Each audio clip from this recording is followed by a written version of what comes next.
ہمیں سب سے پہلے تو سب کا مینڈیٹ تسلیم کرنا ہوگا. ہمارا جھگڑا ہو سکتا ہے کہ کسی کا مینڈیٹ اتنا ہے, کسی کا اتنا ہے, کسی کا اتنا ہے. یہ ڈبیٹ ہم چلاتے رہیں گے, لیکن روز بندے مار دینا, روز انوسنٹ لوگوں کی لاشیں گرا دینا, روز دھرنے اور پروٹیسٹ کر کے غریبوں کے ساتھ ناانصافی کرنا, یہ اب پاکستان نہیں برداشت کر سکتا. مینڈیٹ کا مطلب یہ نہیں ہوتا کہ آپ نے صرف الیکشن لے لیا, اچھی اچھی بات کے لیے ضرورت پڑی تو آپ آ گئے, آپ نے کہا جی آپ ہمیں یہاں سپورٹ کرتے ہیں, ہم وہاں سپورٹ کرتے ہیں. میں سمجھتا ہوں کہ ان کی ریپرزنٹیشن کے اندر ایک برج کا کردار ہے. وہ میں پوری طریقے سے اپنی پوری 1% جو بھی مجھے اللہ تعالیٰ نے صلاحیت دی ہے وہ کوشش پوری کروں گا, بغیر کسی منافقت کے, بغیر کسی مطلب کے, کہ ان کی مینڈیٹ کا ریپرزنٹیشن میں کنورژن ہو, چاہے وہ صوبائی ہو, چاہے وہ فیڈرل کیوں نہ ہو. اور جب تک وہ نہیں ہوگا تو آپ سوال کیسے کریں؟ کل جب ہم ووٹ لینے جائیں گے تو میں مصطفیٰ صاحب سے پوچھوں گا سر آپ کو ووٹ ملا تھا, آپ نے کیا کیا؟ تو وہ کہیں گے میرے پاس نمائندگی نہیں. نمائندگی کا مطلب رسپانسبلٹی ہوتا ہے, اور میں سمجھتا ہوں کہ پیپلز پارٹی کا بھی بڑا دل ہے اس معاملے میں. فیڈرل گورنمنٹ سے بھی ہم ایک مشترکہ بھی میٹنگ کریں گے, اور فیڈرل گورنمنٹ میں بھی بہت سارے لوگ اچھی سوچ اور سمجھ کے اور پولیٹیکل مائنڈ رکھتے ہیں. ان کو بھی بتانا ہوگا کہ ان کی ریپرزنٹیشن ضروری ہے. وہ ضروری اس لیے, وہ شہر کے لیے بھی ضروری ہے, ملک کے لیے بھی ضروری ہے. کسی کو اگنور کیا نہیں جا سکتا. اسی طرح عمران خان صاحب کا بھی جو مینڈیٹ ہے اس کو بھی ہمیں تسلیم کرنا ہوگا, اس کو رسپیکٹ دینی ہوگی. ہماری اور ان کی سیاسی مخالفتیں ہو سکتی ہیں. ٹیررزم ونگ کی جہاں ہم بات کرتے ہیں, ان کو ٹیررسٹ کہا جاتا ہے اس پارٹی کو, تو ٹیررسٹ ونگ سے ساری پولیٹیکل پارٹیاں ایوالو ہو کے نکلی ہیں. اس میں الزامات پیپلز پارٹی میں بھی تھے, وہ بھی ایوالو ہو گئی, وہ ڈسکنیکٹ ہو گئی, انہوں نے بھی اپنی سیاست کی اور قربانیاں بھی بہت دی. این کیو ایم کے اوپر بھی یہ لیبل لگا, انہوں نے بھی اپنا وہ ڈسٹنس کر کے ایوالو کر کے اپنی پولیٹیکل سرگرمیاں کی.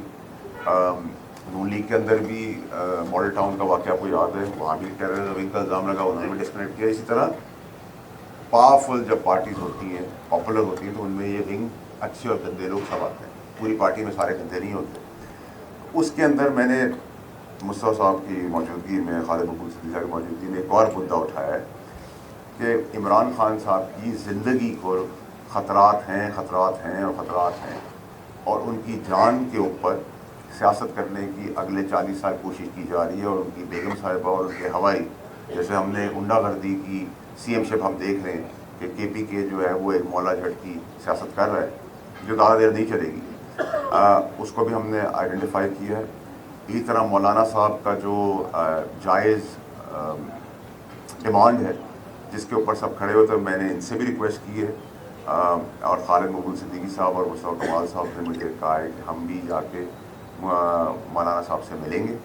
میں نے ان سے ریکویسٹ کی کل پرسوں میں جا کے ان سے ملیں, کیونکہ ہمیں اس کا بھی راستہ نکالنا ہے, اور راستہ نکلے گا بھی اور نکلنا چاہیے بھی, اور نکالیں گے بھی سب کنسنسس کے ساتھ. اس میں بھی ساری پولیٹیکل پارٹیز اپنا رول پلے کریں گی. کوئی اگر ریزرویشن ہے, کوئی مسئلہ ہے مولانا صاحب کے بل میں یا کسی اور کوئی وجوہات ہے, تو اس کا بھی طریقہ ان کو اس رسپیکٹ, اس مینڈیٹ, اور جو ان کا مینڈیٹ کے پی کے میں چوری ہوا ہے اس کے باوجود جس منظم طریقے سے وہ چل رہے ہیں, اس کو اپریشیٹ کر کے, رسپیکٹ کر کے, اس کو بھی ہمیں آگے لے کر اس کو ایک منطقی انجام تک پہنچانا ہے. اور ہمیشہ بات چیت سے ہی چیزیں ٹھیک ہوتی ہیں. اس پولیٹیکل پارٹیز کی تگا دوڑ میں میں کوئی بھی پولیٹیکل پارٹی نہیں چھوڑوں گا جانے میں, چاہے وہ سسٹم کے اندر ہیں یا نہیں ہیں. اس میں مذہبی پارٹیاں بھی ہیں, اس میں ٹی ایل پی اگر وہ جینز اور چوئنگم نہیں کھاتی ہے تو میں ان کے پاس بھی جاؤں گا. میرا ان سے بھی تعلق ہے, میرا جماعت اسلامی سے بھی تعلق ہے, میرا اے این پی سے بھی تعلق ہے, میرا چکری صاحب سے بھی تعلق ہے, میرا آپ پارٹی سے بھی تعلق ہے, میرا مینگل صاحب سے بھی تعلق ہے. اللہ کی مہربانی ہے. مصطفیٰ آپ کا شکریہ جو آپ نے لفظ آ کیے کہ, اور ان میں سے علاقے غیر میں بھی اتفاقاً, میں کراچی کا ہوں لیکن ہماری آواز بہت جگہ تک جاتی ہے, تو یہ سردار جتنے بھی ہیں وہ بھی سب میرے سیاست کے بغیر دوست ہیں. اور یہ سب بھی جب ایم کیو ایم کے ساتھ ہمارا ٹکراؤ تھا پی ٹی آئی کا, اور پی ٹی آئی میں یہاں آ نہیں سکتی تھی پی ٹی آئی, تب بھی انہوں نے ہمیں بڑا سپورٹ کیا. اس میں بھی ہوتا تھا, عمران بھی ہوتا تھا.